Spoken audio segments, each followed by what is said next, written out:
Sometimes the seed that we are called to plant is in someone else's soil. So there is a story in the Bible about a man named Onan. He's one of the sons of Judah. The oldest son of Judah, had been killed by the Lord, and his wife was left with no way to conceive. So Judah told Onan to go into his brother's wife Tamar and be with her so that they could conceive. Well, Onan did not like that plan because he knew that that fruit of her womb, that son that she was to conceive, would not actually belong to him. So what he decided to do is that when he slept with her, he purposely did not impregnate her. So the Lord didn't like that. So he actually killed this man because he did not follow his instructions.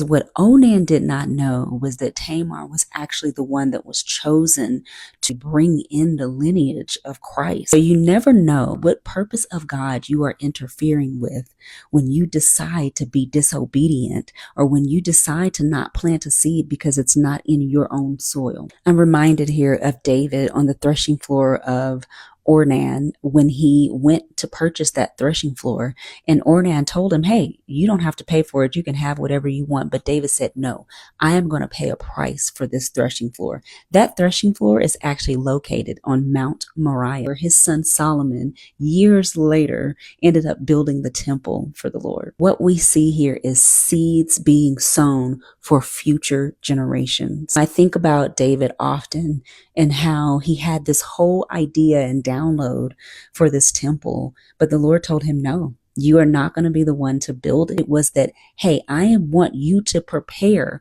what is going to be actually taking place in future generations. You see, David was eternally minded. Not only was he thinking in terms of longevity, in terms of his own generation, but thinking eternally is a whole different thing, because when you're thinking eternally, you are making sure that your heart posture is in alignment with God's will. This is a stark contrast to Hezekiah.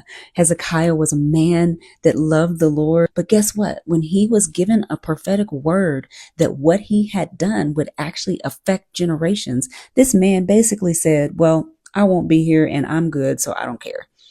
Many of us, our actions actually reflect more of the Hezekiah mindset than the David mindset. Sometimes the things that we are being called to build, the vision that the Lord is giving us, are for a future generation. And we have to be willing to be eternally minded, to lay a foundation for others to build upon. Don't be like Hezekiah. Be okay with being someone who is going to lay foundation that future generations will build upon.